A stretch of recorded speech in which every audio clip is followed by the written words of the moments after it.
जय श्री राम। स्वागत आप सभी का आपके अपने चैनल एस्ट्रोलॉजर भाई जी में। सभी माताओं को, बुजुर्गों को प्रणाम, सभी बहनों को और भाइयों को बहुत बहुत आशीर्वाद और प्यार। दोस्तों, जो उपाय आज मैं आपको देने जा रहा हूं, वैसे तो अगर ये उपाय आप हर शनिवार करें, ठीक है, हर शनिवार करें या हर मंगलवार करें तो सर्वश्रेष्ठ, यानी कि बहुत बहुत ज्यादा अच्छा। हर शनिवार आप नहीं कर सकते, समय का अभाव है, ठीक है, तो आपको करना चाहिए हर पूर्णिमा। पूर्णिमा महीने में एक बार आती है, हर पूर्णिमा को आप कर सकते हैं इसको।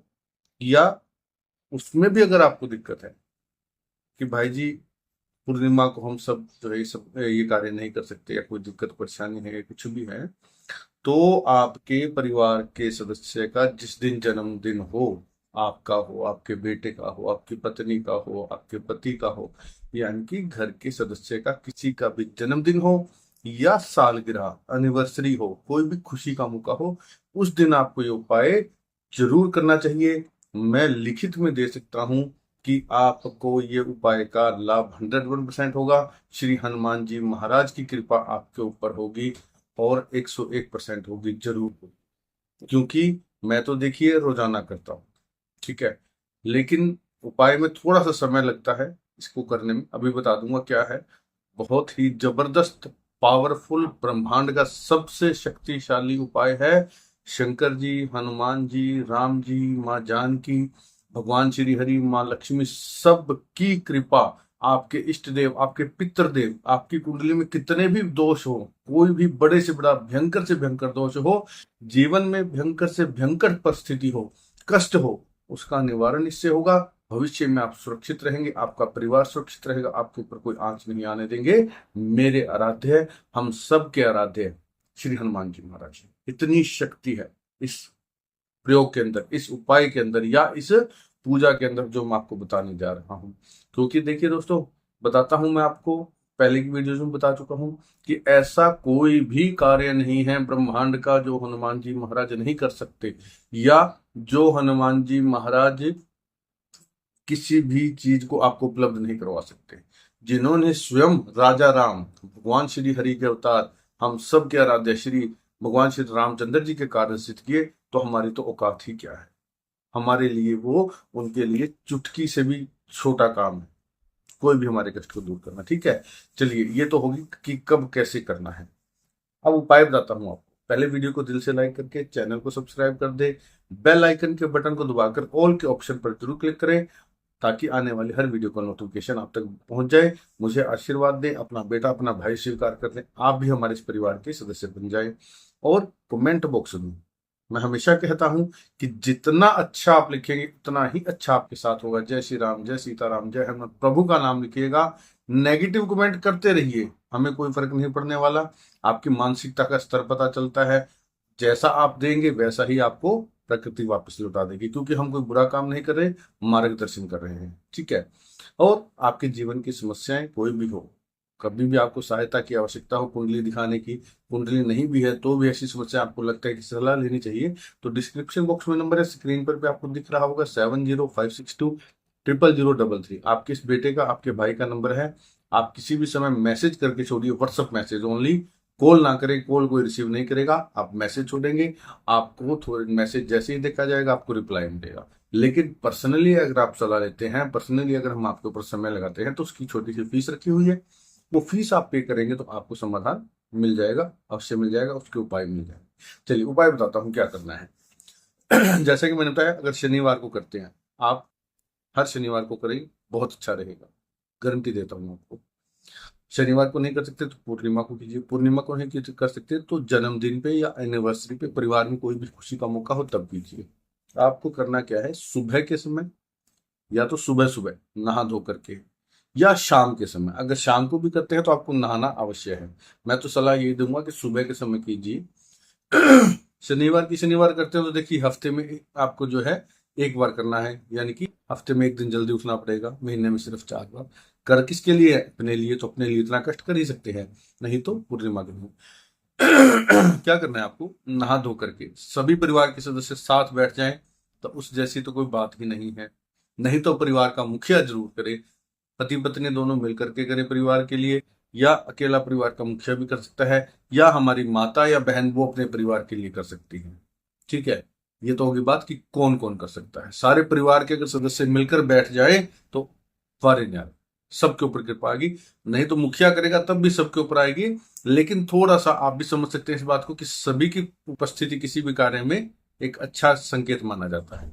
ठीक है, तो उत्तर दिशा की तरफ एक चौकी पर श्री हनुमान जी महाराज का स्वरूप स्थापित कर ले, आशीर्वाद देता हुआ हो, या श्री राम परिवार का जिसमें राम जी, लखन भैया, माँ जानकी, भरत, शत्रुघ्न, श्री हनुमान जी महाराज बैठे हों, आप वो स्वरूप भी ले सकते हैं।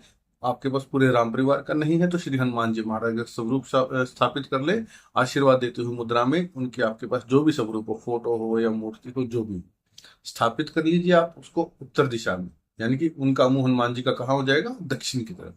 आप जब हनुमान जी के सामने बैठेंगे तो आपका मुंह हो जाएगा उत्तर की तरफ। ठीक है, हनुमान जी के सामने आप बैठ जाइए और चौकी पर एक लाल कपड़ा बिछा करके चौकी या पाटे पर उस पर हनुमान जी को स्थापित कीजिए आप। और हनुमान जी के सामने या तो शुद्ध देसी घी गाय का, ठीक है, उसका दीपक जलाइए। अदरवाइज आप तिल के तेल का दीपक जला सकते हैं। दीपक मिट्टी का या पीतल का हो, चांदी का हो, लोहे का, स्टील का दीपक ना ले। कभी भी पूजा पाठ में इसका इस्तेमाल ना करें। उसका दीपक आप जला लीजिए। और क्या करना है, एक पानी वाला नारियल, जितने परिवार के सदस्य हैं उतनी बार उसके ऊपर कलावा लपेट दें। कलावा जो हम हाथ पे बांधते हैं, रक्षा सूत्र इसको बोला जाता है। जितने सदस्य हैं, मान लीजिए आपके परिवार में 4 सदस्य हैं, ठीक है, तो 4 बार उस कलावे को नारियल पर लपेट दें। 5 सदस्य हैं तो 5 बार लपेट दें। 2 सदस्य है तो 2 बार लपेट दें। 8 सदस्य है तो 8। जितने सदस्य हैं उतने बार उसको लपेट करके उस पर गांठ लगा दें।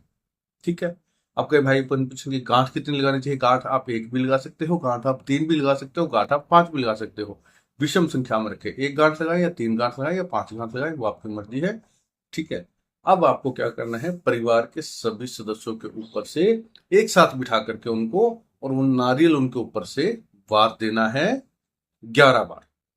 ठीक है, सीधा वारना है, क्लॉकवाइज, एंटी क्लॉकवाइज नहीं वारना, 11 बार क्लॉकवाइज सबके ऊपर से वार देना है। और मैंने बताया कि अगर सभी सदस्य साथ नहीं हो सकते तो जो कर रहा है मुखिया, मुखिया की पत्नी, पति नहीं है तो अकेली हमारी माता अगर कर रही है, हमारी बहन अगर कर रही है, तो वो अपने ऊपर से 11 बार वार। ठीक है, उसको वार करके श्री हनुमान जी के सामने उनके चरणों में वो नारियल आपने उस चौकी पर हनुमान जी के सामने रख दिया। अब आपने करना है जो मुख्य कार्य है, सबसे बड़ी शक्ति वाला ब्रह्मांड की जो है पाठ है श्री सुंदरकांड का पाठ। आप इस पाठ को कीजिए। आपने ये पाठ करना है 1 बार। अब प्रश्न ये आता है कि कई हमारे भाई बहन या माताएं पढ़ी लिखी नहीं है, वो क्या करें? तो वो एक काम कीजिए, आप मोबाइल में, ठीक है, वीडियो यूट्यूब में लगा लीजिए। मैं तो प्रेफरेंस करूंगा श्री रसराज जी महाराज का, क्योंकि बड़ा ही सुंदर तरीके से उन्होंने गाया हुआ है, बड़े ही भाव से गाया हुआ है। आप वैसे तो देखिए सभी कलाकार भाव से गाते हैं, लेकिन जो अपनी पसंद है, ठीक है, तो मैं आपको प्रेफरेंस करूंगा श्री रसराज जी महाराज का। आप यूट्यूब में चलाइए या किसी भी बढ़िया गायक का जो अच्छे, जिसमें शब्द समझ में आए, आप उसको चला करके वही चौकी पर रख दीजिए और पूरे भाव से उसको सुनिए, एक एक शब्द उसका सुनिए। आपका तन, आपका मन पूरी तरह से हनुमान जी के चरणों में अर्पण होना चाहिए। उस पाठ को आपको सुनना चाहिए।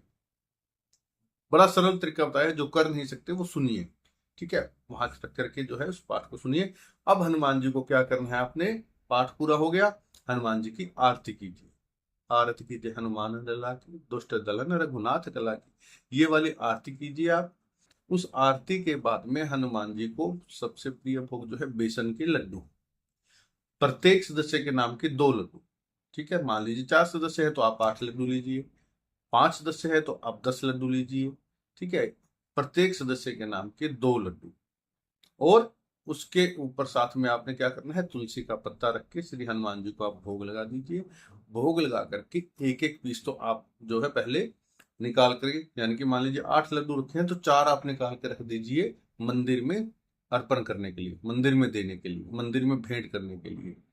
10 लड्डू रखे हैं तो 5, या जितने लड्डू आपने रखे हैं उसमें से आधे आप निकाल करके रख दीजिए मंदिर में भेंट करके आने के लिए। और बाकी के बचे हुए परिवार के सभी सदस्यों को एक एक पीस आप दे दीजिए। किसी को अगर शुगर की शिकायत है तो थोड़ा सा ले ले, लेकिन प्रसाद के रूप में थोड़ा सा ले, बाकी सभी आप लोग बांट करके खा लीजिए। बाहर के किसी व्यक्ति को ये प्रसाद आपको नहीं देना है। सारा कर्म हो गया, सभी जने हनुमान जी के सामने बैठे हैं। सभी जने नहीं बैठे तो मुखिया या माता बहन जो भी बैठे हैं, हनुमान जी से सच्चे भाव से प्रार्थना कीजिए कि हे हनुमान जी महाराज, जिस प्रकार राजा राम जी के कार्य सिद्ध किए वैसे भी ही हमारे भी कार्य सिद्ध करो। हम आपकी शरण में हैं, मैं और मेरा परिवार आपकी शरण में है। आप हमें उचित फल दें, आप हमारे परिवार में सुख शांति का, रिद्धि समृद्धि का आशीर्वाद दें, क्योंकि आप अष्ट सिद्धि नवनिधि के दाता है। ठीक है। क्योंकि देखिए दोस्तों, अब इस पाठ का लॉजिक बताता हूं कि हनुमान जी मंगल से सीधे जुड़े हुए हैं, मंगल करने वाले देवता हैं, राम जी के परम सेवक हैं। और सुंदर कांड के पाठ से कौन प्रसन्न होता है, मैंने पहले भी एक बार बताया है। और जहां कहीं भी मैं सुंदर कांड का पाठ करने जाता हूं वहां मैं सबको समझाता हूं कि सुंदर कांड के पाठ से हनुमान जी प्रसन्न नहीं होते, सुंदर कांड के पाठ से श्री राम जी प्रसन्न होते हैं, क्योंकि उसमें हनुमान जी की शक्तियों का वर्णन है। उस पाठ के अंदर ही हनुमान जी, राम जी को जो है माँ जानकी की खबर मिली थी, जानकी जी को माँ जो है श्री राम जी का संदेश मिला था। रावण के चंगुल से सभी ग्रहों को, लोकपालों को हनुमान जी ने मुक्त करवाया था। तो सोचिए इस पाठ के अंदर कितनी शक्ति होगी। इस पाठ को सुन करके सभी देवी देवता, ग्रह, नक्षत्र और सभी लोकपाल, दिक्पाल और सभी शक्तियां जो है प्रसन्न होती हैं। तो सोच लीजिए सभी का आशीर्वाद आपके ऊपर डायरेक्ट आएगा। इसलिए इस पाठ को ब्रह्मांड का सबसे ताकतवर पाठ कहा गया है। ठीक है। इतना सा कार्य आप कीजिए। और अब वो जो आधे लड्डू और जो नारियल रखा है वो जा करके, हाँ, हनुमान जी के मंदिर में, वहां पे शिवलिंग भी अवश्य होगा। जहां पे शिवलिंग हो वो नारियल जाकर के वहां शिवलिंग के पास आप अर्पण कर दीजिए, शिवलिंग के पास आप रखाइए, वहां पे भेंट कराइए। और वो प्रसाद मंदिर में पुजारी जी को दे दीजिए या वहीं शिवलिंग के पास रखाइए। बस ध्यान इतना रहे, शिवलिंग के पास रखते हैं तो लोग जल चढ़ाते हैं तो उसके अंदर जल ना गिरे, क्योंकि वो किसी काम का नहीं रहता। तो आप मंदिर में रख के आ सकते हैं, अदरवाइज आप उसको गाय को भी खिला सकते हैं। बस इतना सा कार्य है, आप इसको करते रहिएगा। कभी आपके परिवार के ऊपर कोई संकट नहीं आ सकता। देखिए, भाग्य का लिखा कोई नहीं बदल सकता। संकट जो आना है उसका समय निर्धारित है। अगर वो आएगा तो हनुमान जी महाराज का सामना करना पड़ेगा उसको, वो किसी भी सूक्ष्म रूप में। क्योंकि ये तो है नहीं कि हम कर्मों का फल हमें मिलेगा, मिलेगा, लेकिन जब हनुमान जी की शरण में होंगे तो वो नाम मात्र इतना सा आएगा, हमारे पास से निकल जाएगा, हमें उसका पता भी नहीं लगेगा। ठीक है। झूठी गारंटियां, झूठी तसल्लियां नहीं। कहीं आप सोचो कि ये पाठ करके हम पाप कर्म करते रहेंगे, नहीं। अच्छे कर्मों को भी कीजिए और आपके जो पिछले पाप हैं वो इस पाठ को आप कंटिन्यू करेंगे इस प्रकार से, इस विधि से, तो सब धुल जाएंगे और आप अच्छे कर्मों की तरफ अपने आप प्रेरित हो जाएंगे। सुंदरकांड में इतनी शक्ति है, आपको अपने आप प्रेरित करेगा अच्छे कर्मों के लिए। करके देखिएगा, ज्यादा से ज्यादा शेयर कर दीजिए, लाभ अवश्य मिलेगा। वीडियो को पूरा देखने के लिए धन्यवाद। जय श्री